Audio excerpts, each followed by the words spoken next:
So you'll see in the program, under my name, they've put legal and compliance guy. So I might as well have a big sign above my head saying I'm the most boring guy in this room. Okay, so let's see what we can do about that. So mentoring, ladies and gentlemen. Most of us in this room would probably have had a mentor at some point in our lives. Maybe a teacher or a relative or somebody we work with who's been there to give us advice and guidance or use their experience to point us in the right direction.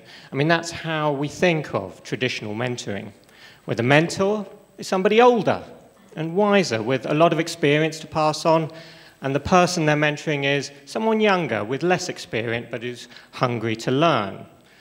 But today I want to talk about a different kind of mentoring. It's called reverse mentoring.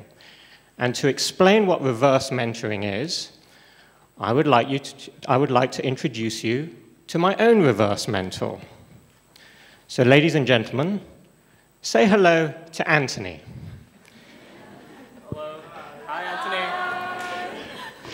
So, Anthony is 20 years younger than me, and as you can see there, he's my cousin. We're cousins because my mum and his dad were brother and sister, but as you can probably see by looking at him, we look quite different. And that's because Anthony is actually half Korean, because his mum's Korean, and I'm not Korean at all.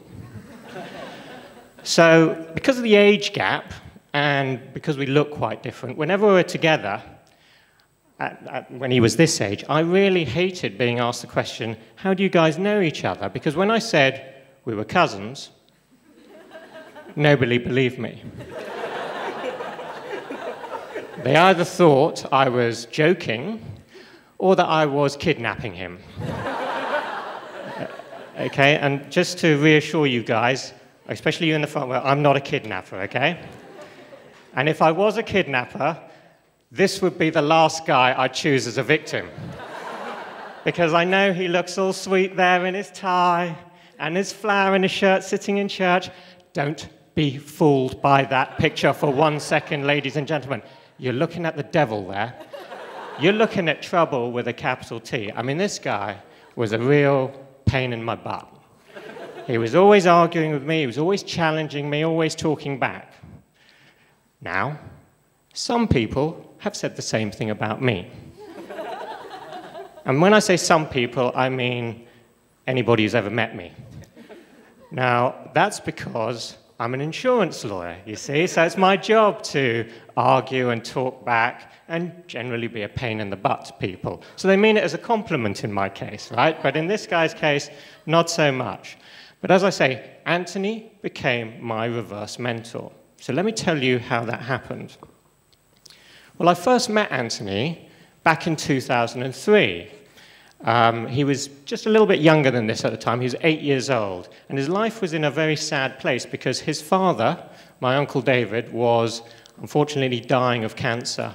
So it was an incredibly intense and emotional situation for any 8-year-old to have to go through. And his father passed away about 6 months later. And I was there at the hospital when it happened. And I'll never forget the moment when Anthony said goodbye to his father for the last time. It was probably the most heartbreaking, yet at the same time, I think, most courageous thing I think I've ever witnessed. Because all around, friends and relatives were crying and breaking down, and in the midst of all this terrible grief was Anthony. And he was calm, and he was resolute, and he wasn't shedding a tear. Now, I took Anthony outside for a walk that day so he could have a bit of a break from it all. And he didn't say much to me on that walk. He was lost in his own thoughts. But I could see there was this defiance about him, this stubbornness. And later that day, he confided in me what he had been doing on that walk.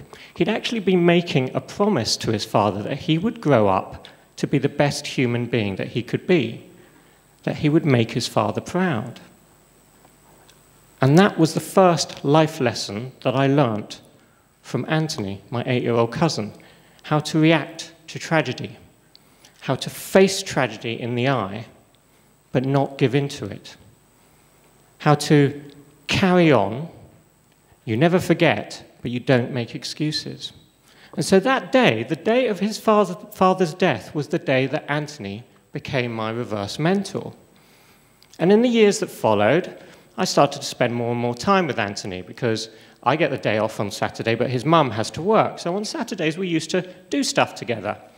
And when Anthony was around this age, in fact, he was really into buses. I mean, he was obsessed by buses. He wanted to be a bus driver when he grew up. So on our first Saturday together, when I said, Anthony, what do you want to do? He said, I want to go on a bus ride. So I said, well, where do you want to go? And he said, I don't care. I just want to go on a bus ride. So we did. We got on the first bus that came along without having a clue where it was going. Now, I don't know if you've ever done that, but it's actually an incredibly liberating experience. Suddenly, everything becomes unexpected and slightly surprising, and so this became our regular Saturday afternoon thing to do. We used to wait for this double-decker to come along, and we used to get on, and we go up to that top deck, right, and we used to sit right at the front where you get that really big windscreen. And it was like being in your own personal cinema, you know, showing you snippets of Hong Kong life as we drove around the city. And we used to make stuff up about the people we saw through that window. That was our entertainment.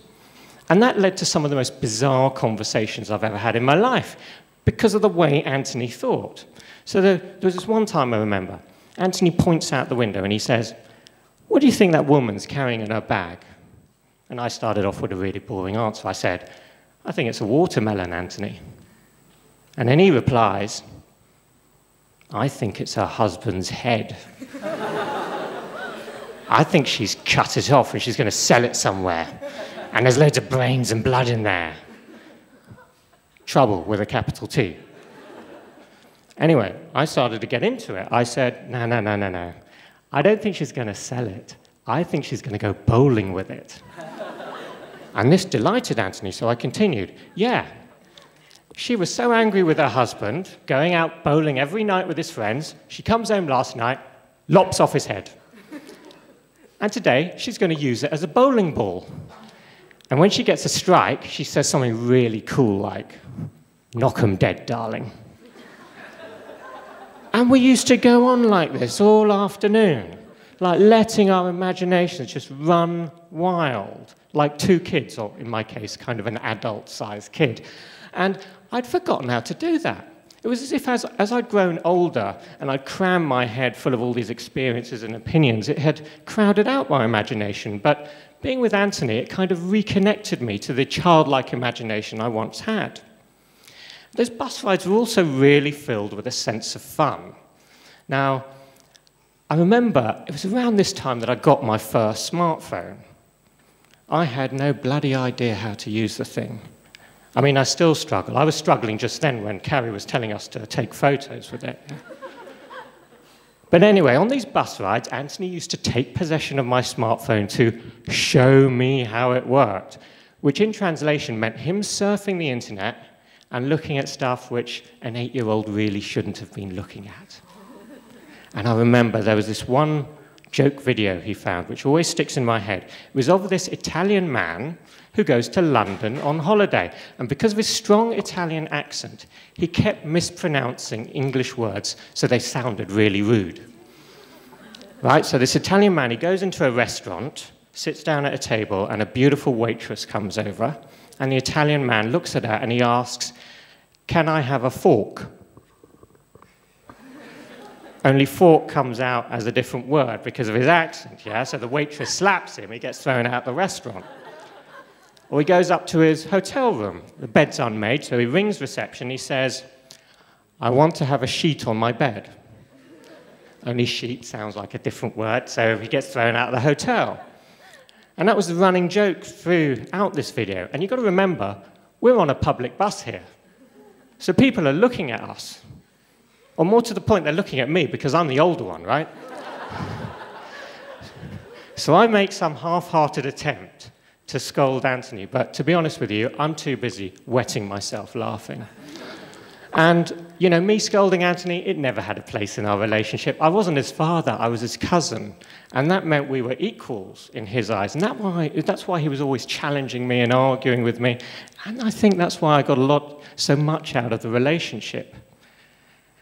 And so those bus rides really reinvigorated me, because I think I'd reached this stage in my life, which a lot of people my age get to, where you feel like you're just running to stand still. I'd wake up every morning full of optimism, but that optimism ended as soon as I got to work.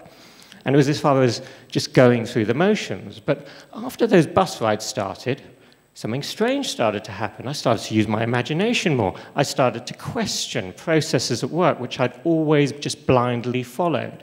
I started to come up with creative solutions. And yeah, I kind of learned how to use my smartphone a bit so I could search for those videos on my own. So without me really realizing it, Anthony's influence had kind of rejuvenated me. Now, when Anthony was 12 years old, he got into his secondary school, which is St. Stephen's College in Stanley. And it was a proud moment for him. It marked a significant milestone in achieving that promise he had made to his father. But it also marked a turning point in my relationship with Anthony, because from then on, I knew I'd see less of him as his own life took off. And it did take off. He really threw himself into the whole school experience. I was very proud of him, as was his mum, and we both knew that his dad would have been very proud of him too.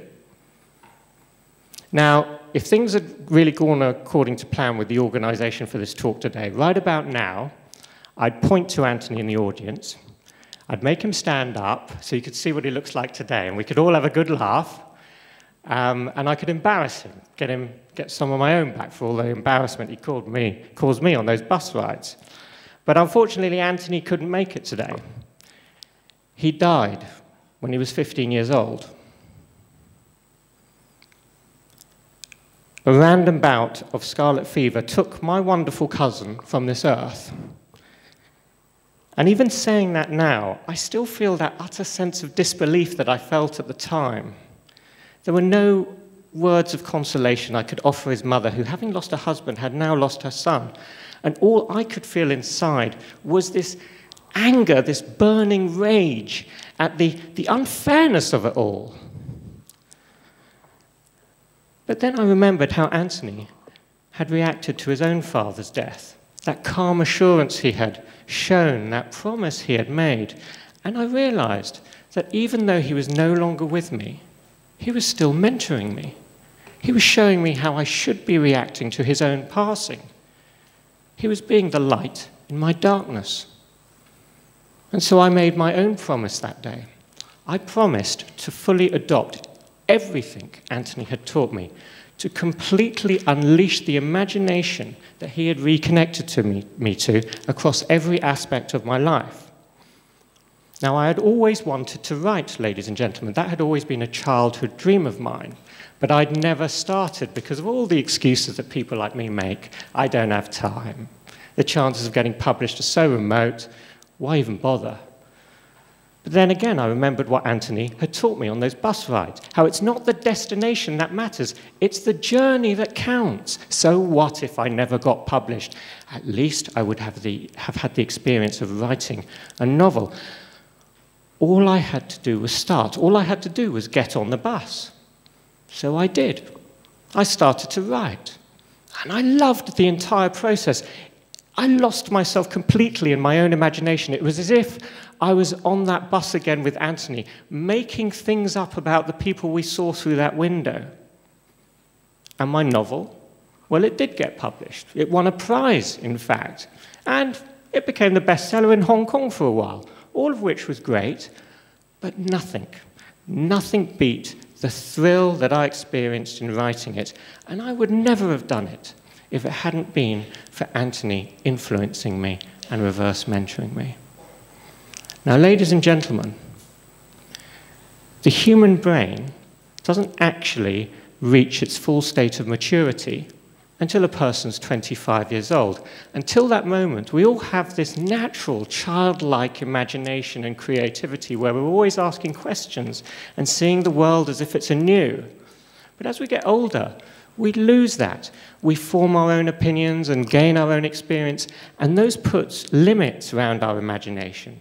Our imagination becomes trapped, and before you know it, we become stuck in our ways and resistant to change.